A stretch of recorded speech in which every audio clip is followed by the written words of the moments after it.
Iconic author George Bernard Shaw once said, "You see things and you say why, but I dream of things that never were and I say why not."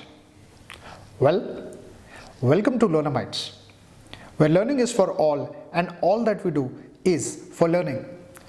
I hope you have subscribed, liked and shared our channel.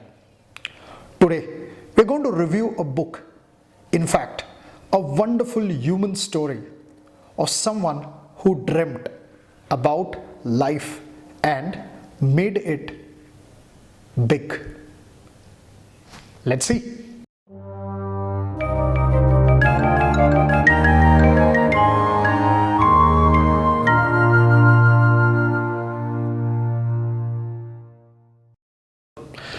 Good morning, good afternoon, good evening, in whichever part of the world that you are. Welcome to Learnamytes, where learning is for all and all that we do is for learning. Today I'm going to share an incredible story. I'm going to review a book called Simply Fly, authored by the iconic aviation man of India, Captain G R Gopinath. Let me be very honest with all of you that it is indeed a daunting task to review an autobiography as incredible as this one in limited time. However, I'm going to give my best and present to you the best possible learnings which I got from this book. The story begins in the small town of Garur, where Captain G R Gopinath was kind of born and brought up, and later on it was decided after homeschooling that he would be sent to the Sainik school in Bijapur. He cracked the entrance exam of the Sainik school and via Hassan went to Bijapur. It was the first time that he was away from his family, while his mother never wanted him to go to a Sainik school, but his father wanted him, and that's how this whole thing happened. He shares some very interesting incidents of what happens at Sainik school in Bijapur and how he got affected by the presence of boys from urban areas and like Bangalore and Mysore. From there, he finally got admitted to the NDA, or the National Defence Academy. He says throughout the book that whatever that I am is because of the wonderful days which I spent at NDA and the Indian Army, where I eventually got commissioned as an officer.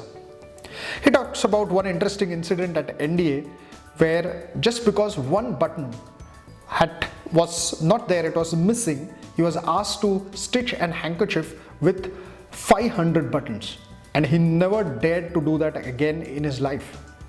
Some interesting incidents from the army, where he got commissioned finally to Devlali at Nasik. From there, 1971 was the time when he got commissioned as an officer, so straight away he had to go to the front and fight the Indo-Bangladesh war. There he quotes about what happened and how the Indian army got better off the Pakistan army, and we eventually won the 1971 war. He talks a great deal about the leadership of General Sam Manekshaw and some other wonderful incidents. It comes across when I read the book that Captain Gopinath is absolutely an avid reader. He loves reading books. So he decided that he's going to travel all over the world, just like one of his favorite authors, Mahatma Gandhi, and really find out what is his calling. He traveled all the way to America and met his sister there, and also spent almost 2 weeks. Once he came back from the leave, he went and met one of his mentors, Brigadier INS Narahari, who later on became the chief of the Indian Army, and told him that, "Sir, I would like to leave the Indian Army because that's not what my calling is." Brigadier Narahari said, "Gopi, do whatever that you feel." He wrote to his father and said that I'm not able to continue with my job in the army. He took a retirement, and as per what he says, he got a princely sum of rupees 6,300, packed his bags and decided to do farming. That too at a place called Javagal. So it was not at Garur, but it was at a place called Javagal, because that was the land which was compensated by the government for building a dam near Garur.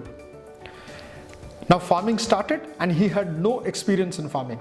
He was looking for a bank loan, and there was no bank which was ready to offer him loan because they wanted a business plan. He got a loan of 1,47,000 rupees on the bank guarantee of one of his friends called Manjegowda.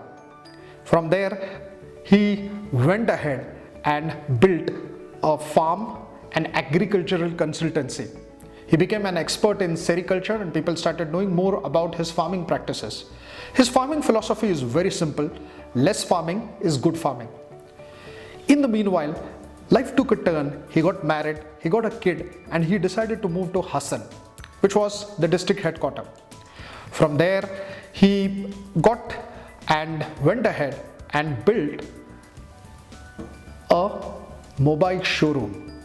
He got the showroom, he went to Chennai, traveled to the Enfield corporate office and actually went ahead and built a company called Malnad Mobiles, which he says still exists even today.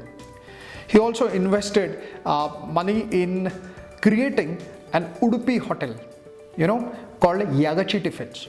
So an army captain became a farmer. From a farmer, he went into mobile king, or he actually got a showroom, Enfield showroom, and he also started Yagachi Tiffins. For some time, he also invested in stockbroking. He went on an exchange visit to China. In between, he also got an award by Rolex, and he got a watch from Rolex for being one of the most progressive farmers in the country, which he still proudly possesses. When he went to China, he read about some interesting practices of farming in China and came across an article. This article was the turning point of his life. The article was about a Vietnamese girl who, during the US attacks back in 1969 till about 1975, was in Vietnam. She was adopted by French parents. She went there to France and became a helicopter pilot, and when the US decided to build back Vietnam, she offered her services to become a helicopter pilot. By then, Captain Gopi had shifted to Bangalore and he had started socializing with his old colleague, Captain KJ Samuel. He just had one thought in mind, that just like Vietnam, India also needs helicopters.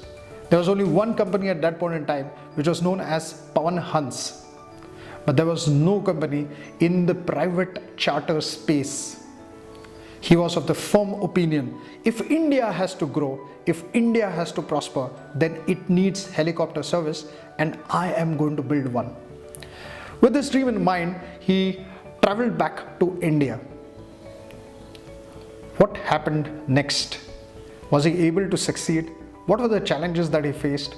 I think that's what we will see in the next video.